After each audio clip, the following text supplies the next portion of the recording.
नमस्कार दर्शक बंधु जय जगन्नाथ। दर्शक बंधु आज अध्याय राहु विषय आलोचना करिबा। राहु केउठी रहिले शुभ फल गुड़िक प्राप्ति करिथांती, राजयोग भली फल मध्य प्रदान करिथांती।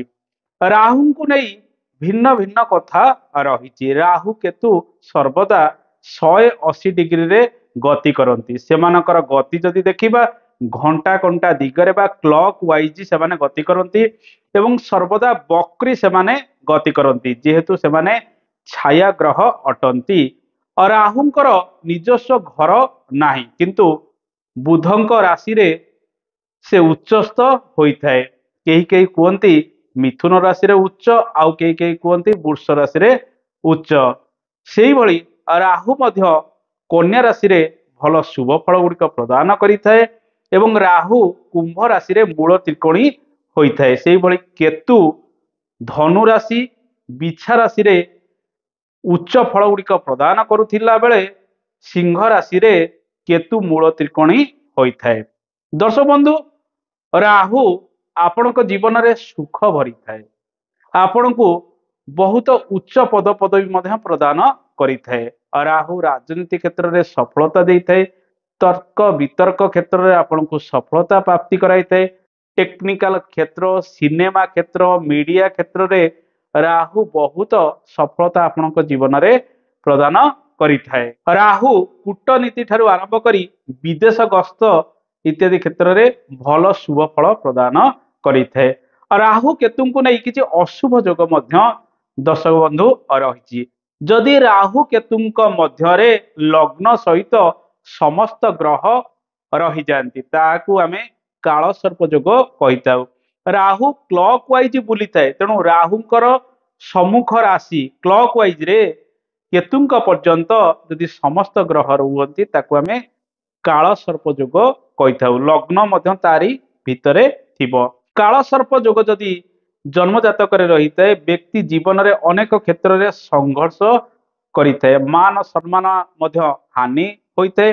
जो भाव में राहु अवस्थान करिथांती से भाव को नहीं अशुभ फल गुड़िक व्यक्ति प्राप्ति करिथाए। किंतु जदि राहु शुभरे रही काल सर्प जोग सृष्टि करिथांती एवं जो राशि रे राहु अवस्थान करिथांती तांकर राष्ट्राधिपति जदि केंद्र कोणस्थ होई शुभरे रही राहु मध्य राजयोग भली फल प्रदान करिथाए। काल सर्प जोग थिले मध्य आमर स्वाधीन भारतर प्रथम प्रधानमंत्री श्रीजुक्त जवाहरलाल नेहरू तांको जातक मध्य काल सर्प जोग रही। से बहुत संघर्ष जीवन में करिसेंती, जेल यात्रा मध्य जाइसेंती, किंतु परिशेष मान सम्मान उच्च पद पदवी प्राप्ति करिसेंती।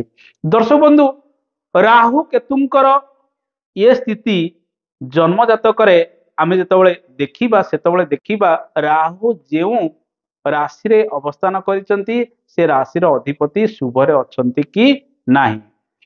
केतु एवं राहु मध्य क्लॉक वाइज रे जदि समस्त ग्रह रुहती ताको काल मित्र जोग हुआ जाए। ये जोग रहिले शुभ फल गुड़िक प्रदान करिथाए अनेकंक जीवन में। दर्शक बंधु राहु बृहस्पति जोग, ये जोग को आम गुरु चंडाल जोग कही था। ये जोग जदि जन्म जातक कौन अशुभ भाव रही है ताहले व्यक्ति जीवन में अनेक क्षेत्र में संघर्ष करिथाए, संस्कारी विरोधी कार्य गुड़िक करिथाए, समाज विरोधी कार्य गुड़िक करिथाए।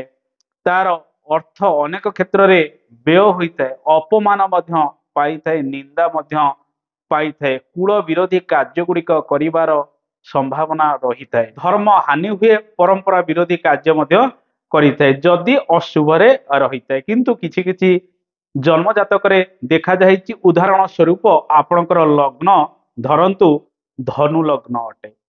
धनु लग्नर चतुर्थ स्थान रे बृहस्पति अवस्थान करी हंस नामक राजयोग सृष्टि करिसेंती।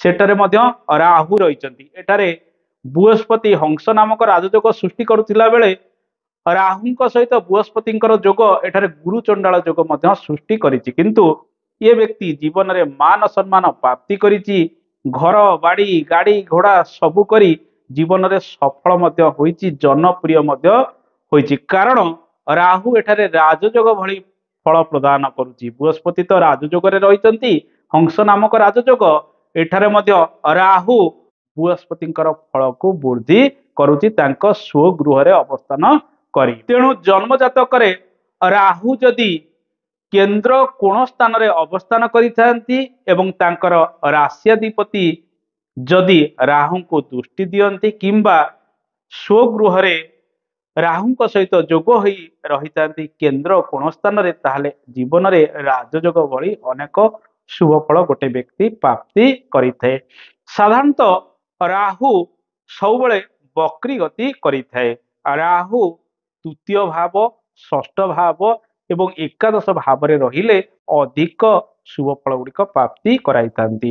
राहु बुध शुक्र एवं शनि राशि रे अधिक शुभ फल गुड़िक देइथांती। बुधंकर 2 गोटी राशि मिथुन कन्या, शुक्रंकर 2 गोटी राशि वृष तुला, शनिंकर 2 गोटी राशि मकर एवं कुंभ ए राशि रे राहु अधिक शुभ फल गुड़िक प्रदान करिथांती। अन्यान्य राशि गुड़िक राहु सेते शुभ फल गुड़िक प्रदान करती नाही। दर्शक बंधु राहु जेतबळे कोनोसी ग्रहंक सहित जोग होई जन्म जातक अवस्थान करिथाए से ग्रहर फल मध्य प्रदान करिथाए। राहु निजर रूप बदलाई सबुबळे से ग्रहर कारकत्व को नहीं भिन्न भिन्न फल मध्य आपनक जीवन में प्रदान करिथाए। जन्म जातकर तृतीय भाव रे राहु बसिले शत्रु विजयी होइथाए, साहसी होइथाए, धन प्राप्ति करिथाए, जीवन में अनेक क्षेत्र में सफल मध्य होइथाए। जन्म जातकर षष्ठ स्थान रे राहु अवस्थान कले शत्रु विजयी हवा सहित मान सम्मान उच्च पदपदवी चाकरी बाकरी क्षेत्र में सफल मध्य आपण को राहु प्रदान करिथाए।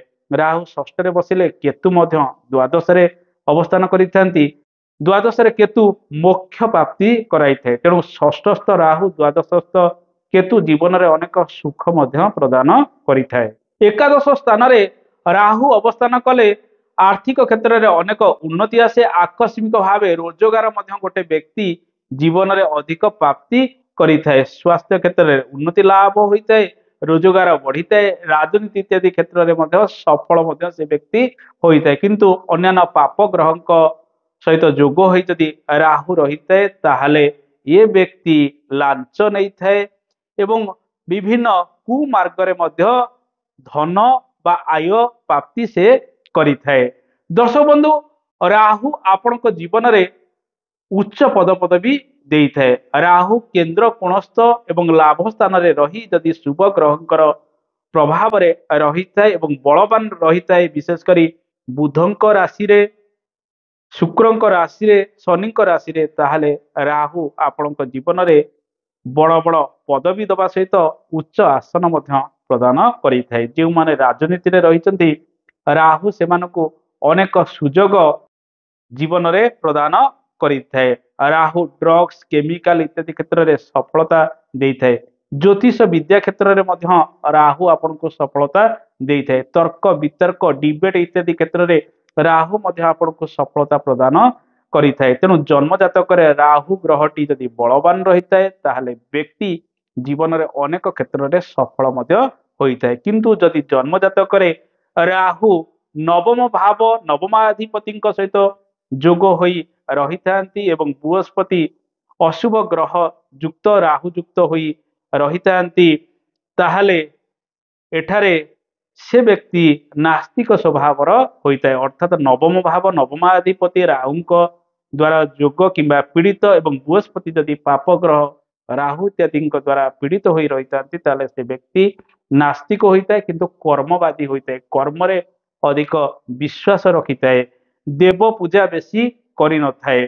सेतिरे युक्ति तर्क करिवार संभावना अनेक बढ़िथाए। राहुंक सहित मंगलंकर जोग को आमे अंगारक जोग कहिथाए। ये जोग जदि जन्म जातकर अशुभ स्थान रे रहिथाए दुर्घटना विवाद कली झगड़ा इत्यादि उपजिबार संभावना अनेक क्षेत्र में रहिथाए। स्वास्थ्य हानि होबार संभावना रहिथाए। तेणु आपणकर ये जोग जदि जन्म जातक अशुभ रही ताहले सतर्क रहिबे। कली झगड़ा विवाद ठारू दूरेई रहिबे। राहुंकर देवी माँ छिन्नमस्तांकर पूजा अर्चना करंतु। राहु शनिଙ୍କ परि फल देउथिबारु शनिଙ୍କ प्रतिकार गुड़िक मध्य करिपारिबे। श्री हनुमानकर उपासना करंतु, चालीसा पाठ करंतु, जीवन में सफल मध्य आपण हेबे। दर्शक बंधु, राहु को नहीं यह एक विशेष कार्यक्रम थिला, आपन को निश्चित प्रकार भल लागिथिबो। रहुची आगामी अध्याय आपन सहित देखा हबो। जय जगन्नाथ, धन्यवाद।